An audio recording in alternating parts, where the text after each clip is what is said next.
Cumprimento a todos os meus irmãos com a paz de Jesus. Seja bem-vindo ao estudo do Grande Conflito, capítulo 30.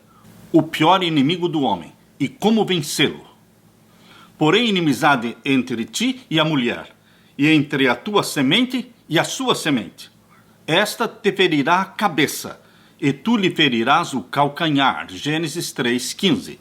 A sentença divina pronunciada contra Satanás, depois da queda de Adão e Eva, foi também uma profecia abrangendo todos os séculos até o final do tempo e prefigurando o grande conflito em que se empenhariam todas as raças dos homens que vivessem sobre a terra. Deus declara, porém, inimizade. Esta inimizade não é entretida naturalmente pelo ser humano. Quando o homem transgrediu a lei divina, sua natureza se tornou má, e ele ficou em harmonia com Satanás, e não em desacordo com ele. Não existe, por natureza, nenhuma inimizade entre o homem pecador e o originador do pecado. Ambos se tornaram malignos pela apostasia. O apóstata nunca está em sossego, exceto quando obtém a simpatia e o apoio, induzindo outros a lhe seguir o exemplo. Por este motivo, os anjos decaídos e os homens ímpios se unem em desesperada união. Se Deus não se houvesse interposto da maneira especial, Satanás e o homem teriam entrado em aliança contra o céu. E ao invés de alimentar inimizade contra Satanás, toda a família humana teria se colocado em oposição a Deus. Satanás tentou o homem a pecar, assim como fizera com os anjos que se rebelaram, para, deste modo, conseguir cooperação em sua luta contra o governo de Deus. Nenhuma dissensão existia entre Satanás e os anjos caídos no tocante ao seu ódio a Jesus Cristo. Ao passo que, em todos os outros pontos, havia discórdia, uniram-se, no entanto, firmemente na oposição à autoridade do governo do universo. Mas, quando Satanás ouviu a declaração de Deus de que existiria inimizade entre ele e a mulher, e entre a sua semente e a semente dela, compreendeu que os seus esforços para depravar a natureza humana seriam interrompidos, que por algum meio o homem seria habilitado a resistir o seu poder. A inimizade de Satanás contra a raça humana é avivada pelo motivo de serem as criaturas humanas, mediante Cristo, objeto do amor e misericórdia de Deus. Ele se empenha em subverter o plano divino para a redenção do homem, desfigurando e corrompendo a obra das suas mãos para lançar desonra a Deus. Deseja dar origem a pesares no céu e encher a terra de desgraças e desolação. E aponta para tudo isso, todo este mal, como resultado da obra de Deus ao criar o homem. É a graça que Cristo implanta na alma, que cria no homem a inimizade contra Satanás. Sem esta graça de Jesus, sem este poder convertedor, o homem continuaria cativo de Satanás como servo sempre pronto a executar-lhe as ordens. Mas o novo princípio na alma cria o conflito onde até então houvera paz. O poder que Jesus comunica capacita o homem a resistir este tirano e usurpador. Quem quer que se ache a aborrecer o pecado em vez de o amar, que resista a estas paixões que têm dominado interiormente e as vença, evidencia a operação de um princípio inteiramente de cima, do céu. O antagonismo que existe entre o Espírito de Cristo e o de Satanás revelou-se na maneira muito flagrante com que o mundo rejeitou a Jesus Cristo. Não foi tanto porque Jesus apareceu sem riquezas, sem pompas ou grandiosidade mundanas que os judeus foram levados a rejeitá-lo. Viam-no possuir poder que faria mais do que compensar a falta dessas vantagens exteriores. A pureza e a santidade de Cristo, porém, valeram-lhe o ódio e a inimizade dos ímpios. Aquela vida de renúncia de Jesus Cristo, impecável devotamento, era perpétua reprovação a um povo orgulhoso, sensual. Foi isto que provocou inimizade contra o Filho de Deus. Satanás e os anjos caídos uniram-se com os homens maus. Todas as energias da apostasia conspiraram contra o campeão da verdade. É manifesta em relação aos seguidores de Cristo a mesma inimizade demonstrada para com Jesus. Quem quer que veja o caráter repelente do pecado e na força do alto resista à tentação, certamente suscitará a ira de Satanás e de seus súditos, ódio aos puros princípios da verdade e opróbrio e perseguição a seus defensores existirão enquanto houver pecado e pecadores. Os seguidores de Cristo e os servos de Satanás não podem se harmonizar. O agravo da cruz não cessou. Todos os que piamente querem viver em Cristo Jesus padecerão perseguições. 2 Timóteo 3:12. Sob a direção de Satanás, os seus agentes estão constantemente a trabalhar a fim de estabelecer a sua autoridade e erigir o seu reino em oposição ao governo de Deus. Com esta finalidade, procuram enganar os seguidores de Cristo e desviá-los da sua fidelidade. Semelhantes ao seu chefe, interpretam mal e pervertem as Escrituras para realizar simplesmente o seu objetivo. Assim como Satanás se esforçou para lançar a ignomínia sobre Deus, seus agentes procuram fazer mal ao povo do Senhor. O espírito que matou a Cristo impele os ímpios a destruir os seguidores de Jesus. Tudo está prefigurado naquela primeira profecia feita por Deus, quando disse: porei inimizade entre ti e a mulher, entre a tua semente e a sua semente. E isto continuará até ao final do tempo.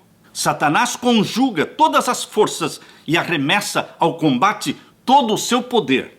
Por que então não encontra ele maior resistência? Por que são os soldados de Cristo tão sonolentos e indiferentes?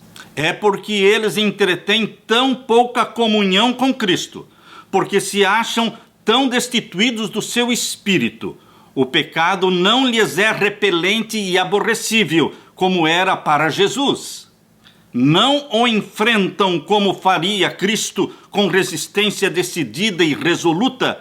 Não se compenetram do grandíssimo mal e malignidade do pecado e estão cegos, sim, cegos tanto a respeito do caráter como também do poder do príncipe das trevas. Pouca inimizade existe hoje contra Satanás e as suas obras, porque há tão grande ignorância a respeito do seu poder, da sua maldade e da grande extensão da sua luta contra Cristo e contra a sua igreja.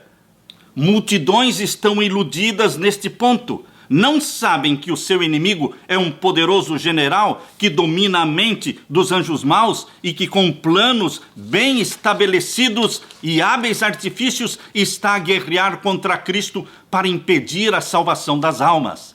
Entre os professos cristãos e mesmo entre os ministros do Evangelho, raramente se ouve uma referência a Satanás, exceto talvez uma menção ocasional do púlpito. Não tomam em consideração as evidências da sua atividade e êxito contínuos, negligenciam aos muitos avisos contra os seus ardis, parecem ignorar-lhe a própria existência. Enquanto os homens se acham em ignorância quanto aos estratagemas de Satanás, este vigilante adversário se põe em seu caminho a cada momento, intromete-se em cada compartimento do lar, em toda a rua de nossas cidades, nas igrejas, nos conselhos nacionais, nos tribunais de justiça, confundindo, enganando, seduzindo, arruinando por toda parte a alma e o corpo dos homens, mulheres e crianças, desmembrando as famílias, semeando ódio, rivalidade, contenda, sedição, assassínio. E o mundo cristão parece olhar estas coisas como se Deus as tivesse designado e elas devessem existir. Satanás está continuamente procurando vencer o povo de Deus, derribando as barreiras que os separam do mundo. O antigo Israel foi enredado no pecado quando se aventurou à associação proibida com os gentios. De modo semelhante, se transvia também o Israel moderno.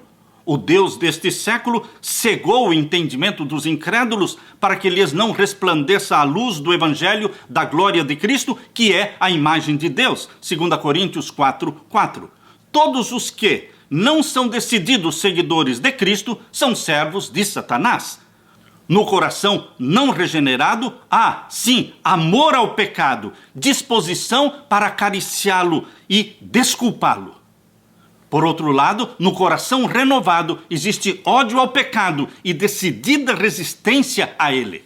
Quando os cristãos escolhem a sociedade com os ímpios e incrédulos, expõe-se à tentação. Satanás esconde-se das vistas e furtivamente estende sobre os olhos deles um véu enganador. Não podem ver que tal companhia é calculada em fazer-lhes mal. E ao mesmo tempo em que constantemente vão assimilando o mundo no que respeita ao caráter, as palavras e as ações, mais e mais cegos se tornam. A conformidade com os costumes mundanos converte a igreja para o mundo. Jamais converte o mundo para Cristo. A familiaridade com o pecado inevitavelmente o fará parecer menos repelente. Aquele que prefere associar-se aos servos de Satanás logo deixa de temer o Senhor deles. Quando, no caminho do dever, somos levados à prova, como foi o caso de Daniel na corte de Babilônia, podemos estar certos de que Deus nos protegerá. Mas, se nos colocarmos sob a tentação voluntariamente, mais cedo ou mais tarde, nós vamos cair. O tentador frequentemente opera com muito êxito por meio daqueles de quem menos se espera estarem sob o seu domínio. Os possuidores de talento, os que têm educação, são admirados e honrados como se estas qualidades pudessem suprir a ausência do temor de Deus ou torná-los dignos do seu favor. O talento e a cultura, considerados em si mesmos, são dons de Deus. Mas, quando se faz com que eles preencham o lugar da piedade, e quando, em vez de levar a alma para mais perto de Deus, a afastam dele, tornam-se então em maldição e laço satânico. Prevalece entre muitos a opinião de que tudo que se mostra como cortesia ou polidez deve, em certo sentido, pertencer a Cristo. Nunca houve um erro maior. Estas qualidades deveriam aformosear o caráter de todo crente, pois exerceriam influência poderosa em favor da verdadeira religião, mas devem ser consagradas a Deus, ou então serão também um poder para o mal. Muitos homens de intelecto culto e maneiras agradáveis, que não se rebaixaria ao que comumente é considerado um ato imoral, não passa de instrumento polido nas mãos de Satanás. O caráter insidioso, enganador da sua influência e exemplo, torna-o inimigo mais perigoso da causa de Cristo do que os que são ignorantes e não têm cultura. Mediante oração fervorosa e confiança em Deus, Salomão obteve a sabedoria que provocou o assombro e admiração do mundo inteiro. Quando, porém, Salomão se desviou da fonte da sua força e passou a confiar em si mesmo, caiu como presa de Satanás. Então, as maravilhosas faculdades concedidas ao que foi o mais sábio dos reis apenas o tornaram um agente mais eficaz do adversário das almas.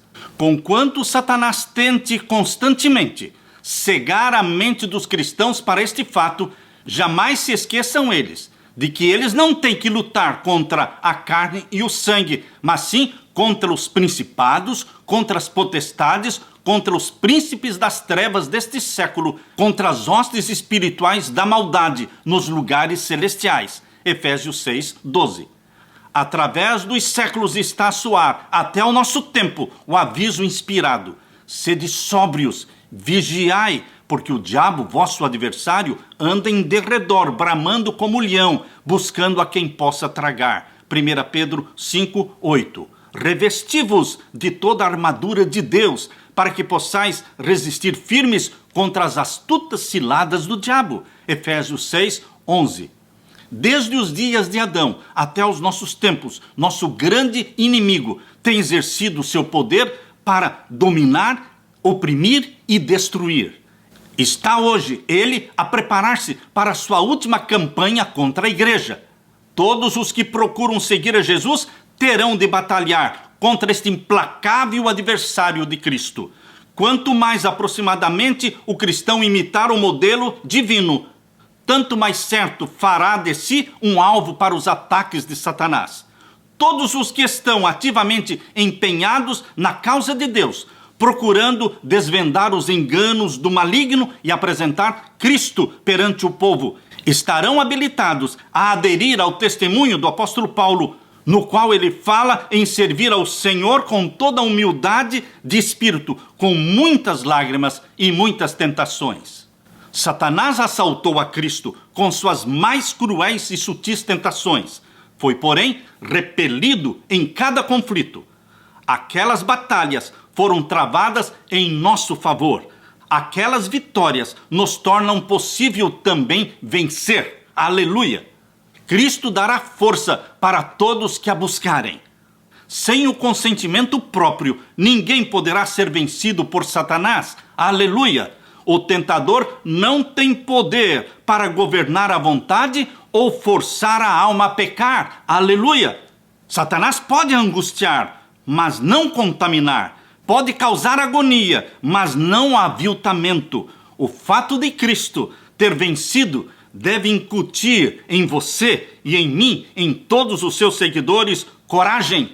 Coragem para combater varonilmente na peleja contra o pecado e Satanás. Aleluia! Cristo venceu. Por isso, você e eu, em nome de Jesus, somos vencedores. Aleluia!